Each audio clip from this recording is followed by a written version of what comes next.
भी एक बार विनोद जी से भी जान लेते हैं कि पहली नजर में आप बजट को लेकर क्या कहना चाहेंगे।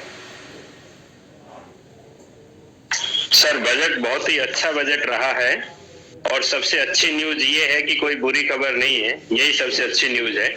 इसके अलावा अगर आप इसमें देखेंगे कि 80C की लिमिट में कोई बदलाव नहीं हुआ है, पर्सनल इनकम टैक्स स्लैब में कोई बदलाव नहीं हुआ है, लेकिन एक LIC का IPO जिससे बहुत ज्यादा डाउट था कि ये इस फाइनेंशियल ईयर में आएगा या नहीं आएगा, वो लगभग आना तय है। तो एक ये बड़ा चेंजेस हुआ है। जी। हाँ जी। दूसरी एक और बात ये हुई है कि NPS के अंदर राज्य कर्मचारी जो हैं उनको 10% तक NPS के अंदर टैक्स छूट थी, अब वो 14% कर दी है। केंद्र के कर्मचारियों के बराबर उनको कर दिया है। अगर यहाँ पर ये प्राइवेट एम्प्लॉइज के लिए भी कर देते 10 से बढ़ा के 14% तो और अच्छा हो जाता। एक और इम्पोर्टेंट चीज यहाँ पर जो है वो दिव्यांगों के पेरेंट्स को टैक्स में छूट मिली है।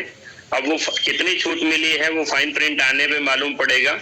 और एक, जैसे मोदी जी ने भी कहा कि ये बहुत ही साहसिक और ट्रस्टवर्दी स्टेप है, जो फ्रेंडली स्टेप है वो ये है कि आज की तारीख में 26 लाख हर मंथ खुल रहे हैं। तो बहुत सारे नए नए इन्वेस्टर जो बाजार में आ रहे हैं उनको नहीं मालूम कि कैपिटल गेन का क्या होगा, टैक्सेशन का क्या होगा। तो अब उसमें सबसे बड़ा बदलाव ये किया है कि अगर आपने इनकम टैक्स में फाइल करते टाइम कोई गलती कर दी तो आप अगले 2 साल तक उसको अपडेट करवा सकते हैं। ये बहुत बड़ा चेंजेस है। और एक और चेंजेस जो सुपर रिच लोगों के लिए है, जिसमें लॉन्ग टर्म कैपिटल गेन पे पहले जो सरचार्ज लगता था वो 25% 35% तक होता था, उस पर मैक्सिमम कैप लगा दी है, जो कि लॉन्ग टर्म कैपिटल गेन पे सरचार्ज 15% से ज्यादा नहीं होगा। तो ये भी काफी सराहनीय कदम है सर। यानी माना जाए कि आप लोगों ने जितने सुझाव सरकार को दिए थे बजट से पहले, जो सुझाव लिए जाते हैं, कमोबेश ज्यादातर पर काम हुआ है। एक दो सुझाव और है, जैसे उम्मीद ये थी कि जो टैक्स है, गवर्नमेंट का रेवेन्यू है, वो काफी बड़ा है। तो एक ये थी कि 80C की लिमिट अगर बढ़ जाती तो और ज्यादा अच्छा होता। और दूसरा, हेल्थ इंश्योरेंस में जो अभी टैक्स की छूट है, क्योंकि कोरोना की वजह से 2 सालों में जो इम्पोर्टेंस तो एक आई है समझ में कि हेल्थ इंश्योरेंस क्यों जरूरी है, लेकिन अगर टैक्स में छूट मिल जाती तो ये और भी अच्छा होता। अदरवाइज ओवरऑल जो बजट है वो बहुत अच्छा बजट है और गेम चेंजर बजट होगा, क्योंकि इस बजट के अंदर इन्वेस्टर्स को मछली पकड़ना सिखाने के लिए काम हुआ है। लॉन्ग टर्म पर्सपेक्टिव से बजट है, न कि फ्री में मछली देना बताए।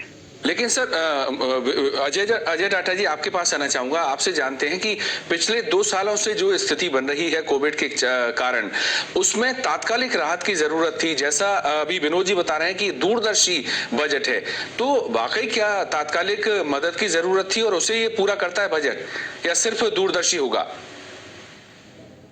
देखिए, अगर अपन देखेंगे तो हमारा जो कुछ सेक्टर्स ऐसे हैं जो तकलीफ से गुजर रहे हैं या काफी निकल रहे हैं, जैसे रेस्टोरेंट इंडस्ट्री की बात करें, रियल एस्टेट इंडस्ट्री की बात करें, ज्वेलरी इंडस्ट्री की बात करें, लेकिन बहुत सारे सेक्टर्स ऐसे हैं जिन्होंने बहुत अच्छा काम किया है और उसका रिजल्ट है GST का इंक्रीज होना।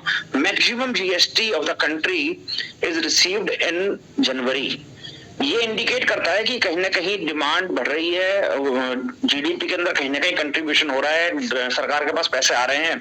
आम आदमी को सरकार जिस तरीके से डील कर सकती है, वो कोरोना के टाइम में चाहे खाना देना है, चाहे पानी देना है, चाहे दवाइयां मुफ्त करानी है या वैक्सीन मुफ्त देना है, वो कर रही है। और हो सकता था क्या? बिल्कुल हो सकता था। कुछ सेक्टर्स के लिए, स्पेशली जैसे ट्रैवल सेक्टर के लिए मैं सोच रहा था कि कुछ ना कुछ जरूर आएगा, लेकिन वो नहीं मिला। या रेस्टोरेंट इंडस्ट्री के लिए, होटल इंडस्ट्री के लिए कुछ सोच रहा था, वो नहीं मिला। लेकिन अगर अपन देखें सारे बजट के अंदर सब चीजें शायद नहीं हो पाती हैं। I see this is a IT industry के लिए और फ्यूचर के हिसाब से इंडिया के लिए मेरे हिसाब से तो काफी प्रोग्रेसिव टाइप ऑफ बजट में मानूंगा इसको, 2 एंगल से। 1, जो बैंकिंग ले रहे हैं पोस्ट ऑफिस में हर जगह पर, हर आदमी को बैंकिंग में जोड़ना। क्या है, बैंक में पहले भी खाता खोलना प्रॉब्लम नहीं थी, आप भी जानते हैं अभिषेक जी, लेकिन ऐसा माना जाता था कि पैसे वालों के लिए जगह है। अब इसको आम आदमी की जगह बना देंगे कि भाई यहाँ पर आदमी आ सके। एक सर्वेंट चौकीदार जो पोस्ट ऑफिस जाता है, ABCD में बोलता हूँ, आया भाई चौकीदार ड्राइवर, ये लोग भी जाकर के अपना बैंक खाता खुलवा सके और मेन धारा में आए। ये एक इंपॉर्टेंट बात है। दूसरी बात आती है रीजनल भाषा में स्कूल। आज एक आम आदमी को अगर कंप्यूटर सीखना होता है ना, तो उसको जावा, .NET, पाइथन सीखनी होती है, एक लैंग्वेज सीखनी होती है, लेकिन उससे पहले उसे अंग्रेजी भी सीखनी होती है, वो भी एक भाषा है। आप सोचिए कि अगर कोई जना हिंदी में ही डॉक्टरी कर ले या इंजीनियरिंग कर ले या चार्टर्ड अकाउंटेंट बन जाए बिना इंग्लिश सीखे हुए, ये एक अपने आप में बहुत बड़ी बात होगी। और इस तरफ पैर चल दिए हैं इंडिया के कि हमको रीजनल भाषा में प्रोफेशनल्स बनाने हैं, और ये एक अपने आप में मेरे ख्याल से उन लोगों के लिए है जो इंग्लिश भाषा से दूर हैं। और वो कौन लोग हैं? वो लोग हैं जो मेन सिटी से दूर रहते हैं, जो रूरल में रहते हैं, जो रियल भारत हम जिसको बोलते हैं वो हैं। तो मेरे को ऐसा लगता है कि अलग तरीके से डील किया गया है, लेकिन काफी हद तक डील किया गया है, और बहुत इंपॉर्टेंट चीजें हैं जो हुई हैं। महिला जगत की अगर बात करें, आधी आबादी की बात करते हैं, सभी कहते हैं कि समर्पित बजट होगा। नेहा जी, आप किस तरह से देखते हैं, क्या खास इसमें जो आपको उम्मीदें थी, जो आपको अपेक्षाएं थी, क्या वो सारी पूरी हुई हैं? पहले मैं रियल एस्टेट इंडस्ट्री की तरफ से बात करूंगी, बिकॉज मैं काफी सालों से इस इंडस्ट्री से जुड़ी हुई हूँ। रियल एस्टेट इंडस्ट्री में इंफ्रास्ट्रक्चर पे जो पैसा गवर्नमेंट ने डालने के लिए आगे आई है, उससे सीमेंट, बजरी, इस तरीके की रॉ मटेरियल्स की रेट्स बढ़ सकती है, वो महंगे होंगे, तो आम तौर पे जो घर कंस्ट्रक्शन कॉस्ट है वो कहीं ना कहीं बढ़ेगी और आम घर महंगा होगा। जबकि साथ में 80 लाख नए इकोनॉमी क्लास घर बनाने की बात की है। अब वो भार वो दोबारा से बिल्डर्स पे डालेंगे कि ये इकोनॉमी क्लास आप बनाइए, जब कॉस्ट ऑफ कंस्ट्रक्शन ज्यादा हो चुकी होगी तो ये इकोनॉमी क्लास घर बनेगा कैसे अच्छी क्वालिटी का। तो ये एक पैरामीटर शायद मिस हो गया। दूसरा, अगर वुमेन एंटरप्रेन्योर्स की बात करें, 48% आबादी महिलाओं की है, लेकिन उनका जीडीपी में जो कंट्रीब्यूशन है वो केवल 18% ही है। तो अगर हम इकोनॉमी को एज अ होल बूस्ट देना चाहें, तो जो एक बहुत बड़ी हमारी जनसंख्या है जो कंट्रीब्यूट ही नहीं कर रही है जीडीपी में, उनको हम उठाएंगे तो कहीं हम बैलेंस कर सकते हैं। तो उसकी तरफ बिल्कुल भी ध्यान नहीं दिया गया है। तो विमेन एंटरप्रेन्योरशिप चाहूंगा, आपने बड़ी बात यहाँ पर उठाई, क्योंकि पीएम का भी हर घर को, हर व्यक्ति के पास आवास हो अपना, ये उनका सपना है। पीएम का हो चाहे सीएम का हो, चाहे केंद्र सरकार का हो चाहे राज्य सरकार का, सभी अपने विजन में से बताते रहे हैं कि सभी का आवास हो अपना। तो एक साधारण भाषा में अगर आपसे समझना चाहें, अपने दर्शकों को समझाना चाहें, क्या कुछ हुआ है जिसकी वजह से इस सेक्टर में बूम आ सकता है, या जो बहुत ज्यादा गिरावट आई थी और जो ये सपने पूरे नहीं हो पाए थे, उसको कितना संबल मिलेगा इससे, और क्या कुछ नहीं हुआ? दोनों ही पॉइंट पर आपसे थोड़ा विस्तार से और सरल भाषा में अगर समझना चाहें तो। जी, एक सर्वे हुआ था जिसमें ये पता चला था, जब राजीव गांधी योजना घर घर सबको घर प्रोवाइड करने के लिए योजना के तहत एक सर्वे हुआ था कि कितना डिसबैलेंस है घर होने में और सप्लाई और डिमांड में। तब ये सामने आया कि हाँ, घर कम है, डिमांड से ज्यादा कम है। जब वो उसको पूरा करने के लिए बहुत सारे बिल्डर्स मशरूम हो गए, बहुत सारी सब्सिडीज आई, इंटरेस्ट कम हुआ, लेकिन जो वो घर बने वो उन लोगों की क्षमता से ऊपर बने जो जिनके लिए ये घर की जरूरत थी। बाद में ये आया कि हर पर्सन के पास एक घर हो, इसके लिए इकोनॉमी क्लास घर बनाए जाए। इकोनॉमी क्लास घर की जो रेट्स, क्वालिटी ये सब रखी गई, उसमें एक अच्छे बिल्डर का अच्छी क्वालिटी, ब्रांडेड क्वालिटी को यूज करके बहुत मुश्किल है एक अच्छे रेट में उनको दे पाना। फिर जब सब्सिडी आई तो जब ये योजना प्रधानमंत्री योजना के तहत सब्सिडीज आई, उसके तहत थोड़ी राहत मिली, लोगों ने काम करना शुरू किया, कहीं ना कहीं रिपेट्स भी थे। लेकिन कोरोना ने के टाइम में लोगों को घर की महत्व पता चली, फार्म हाउसेस बिकने लग गए, लोगों ने खेती की तरफ अपने पुराने खेत को डेवलप करने लग गए, डबल हाउसेस रखने लग गए, दो ऑफिसेस रखने लग गए। That was the reason why real estate industry got so much hype after COVID.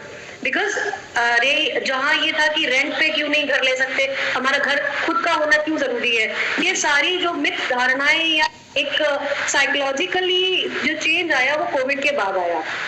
लेकिन अब अगर इंफ्रास्ट्रक्चर, अगर कंपनीज को पता है, सीमेंट कंपनी को, सरिया कंपनी को पता है कि उनकी जरूरत पड़ने वाली है, तो ऑफ कोर्स वो रेट बढ़ाएंगे तो ओवरऑल कंस्ट्रक्शन का कॉस्ट भी बढ़ेगा। तो फिर ये जो 80 लाख जो नए घर बनाने की बात है, कहीं ना कहीं ये भी बेमानी हो जाती है, क्योंकि गवर्नमेंट खुद तो बनाएगी नहीं ये वाले। जी जी जी। तो एक बार वापस विनोद जी के पास चलते हैं। बहुत सही बात आपने कही कि बहुत आसान नहीं है ये सपना अभी भी पूरा होना, क्योंकि अप एंड डाउन लगातार जारी हैं, अभी भी सब कुछ स्टेबल नहीं है। और सभी को उम्मीद थी कि कम से कम इस सेक्टर में कुछ अगर ग्रोथ आती है तो उनके ये सपने पूरे हो सकते हैं। विनोद जी, आपके पास आना चाहूंगा।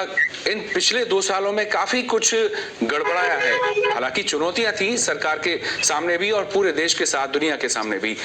अब क्या लगता है आपको कि क्या कुछ जो खोया था या जो कुछ बहुत अस्थिर था वो स्थिर हो पाएगा बजट को लेकर? एक आम घर को लेकर, आम घर का अगर बजट की बात करें तो कितना कुछ फर्क पड़ेगा? देखिए अभिषेक जी, इस पे क्या है कि इंडिया की जो आमदनी है बजट से, वो फर्ज कीजिए 23 रुपए आमदनी है, 100 का आपने आंकड़ा पकड़ते हैं, 23 में से खर्चा 40 रुपया है, तो इसको जो 15, 16, 17 रुपए का जो लॉस है उसको घाटे का बजट बोलते हैं। और ये जो फिस्कल डेफिसिट है, कि यानी फिस्कल डेफिसिट का मतलब ये हुआ कि जो 16, 16.5 लाख करोड़ का जो फिस्कल डेफिसिट आ रहा है वो इंडिया की जीडीपी का 6.4% है। अब यहाँ पर एक इम्पोर्टेंट चीज ये है कि जो कैपिटल एक्सपेंडिचर है वो गवर्नमेंट 35% से बढ़ा रही है। तो कैपिटल एक्सपेंडिचर बढ़ाने से फायदा क्या होता है कि करीबन 7.5-8 लाख करोड़ का जो कैपिटल एक्सपेंडिचर होगा उसमें सड़कें बनेगी, इंफ्रास्ट्रक्चर बनेगा। ये सब चीजें बनने से आम आदमी की जिंदगी जो है वो उसमें क्वालिटी ऑफ लाइफ आएगा, लिविंग स्टैंडर्ड में सुधार होगा। और टैक्स वाले चयन के अंदर भी यही किया है कि सरकार ने ये मैसेज कन्वे किया है कि टैक्स पेयर के साथ सरकार साथ खड़ी है। अगर आपसे कोई गलती भी हो गई तो आपके खिलाफ नहीं खड़ी है, आपके साथ खड़ी है। उसी तरीके से 1486 पुराने कानून वापस लिए हैं। इससे भी यही ईज ऑफ डूइंग बिजनेस को इम्प्रूवमेंट किया है। अल्टीमेटली मैसेज जो गवर्नमेंट कन्वे करना चाह रही है वो ये है कि सरकार आपके साथ है ease of doing business, living standard maintain करने के लिए, बच्चों के लिए, एजुकेशन के लिए, ताकि एक ग्रामीण क्षेत्र में भी बैठा यूथ जो है अगर उसके पास सेट ऑफ स्किल है, जैसे अजय जी ने भी कहा, तो वो अगर एक डिजिटल यूनिवर्सिटी में कर सकता है। इसके अलावा जो डिजिटल करेंसी में 30% टैक्स का स्लैब दिया, खुद आरबीआई डिजिटल करेंसी लेके आ रही है। इसमें भी बहुत सारे इन्वेस्टर्स को पहले एप्रीहेंशन था कि ये इलीगल हो जाएगा, इलीगल टेंडर नहीं हो जाए, उस पे भी एक क्लैरिटी आई है। तो काफी कुछ आने वाले सालों में, क्योंकि कल के इकोनॉमिक सर्वे में भी ये था, और फिस्कल डेफिसिट जो अभी 6.4 का टारगेट रखा है उसको भी गवर्नमेंट ने ये कहा है कि 2026 तक हम उसी लेवल पे ले आएंगे जो कि 4% के आसपास था। तो आने वाले 5-7 सालों में चीजें वापस वैसी की वैसी नॉर्मलाइज हो जाएंगी और क्वालिटी ऑफ लाइफ ज्यादा अच्छा होगा, ईज ऑफ डूइंग बिजनेस अच्छा होगा और सरकार टैक्स फ्रेंडली है। सर, आप स्पष्टता की बात कर रहे हैं कि काफी कुछ स्पष्ट हुआ है, लेकिन क्रिप्टो को लेकर रेगुलाइज नहीं करना और उसकी इनकम को लेकर 30% टैक्स लगाना, ये क्या स्पष्ट है या इसको लेकर भी कोई और अलग से विजन है? देखिए, सरकार का कोई रेगुलेटर नहीं है क्रिप्टो के अंदर जी। अभी तक कोई भी ग्लोबल लेवल के ऊपर भी क्रिप्टो करेंसी का अंदर कोई रेगुलेटर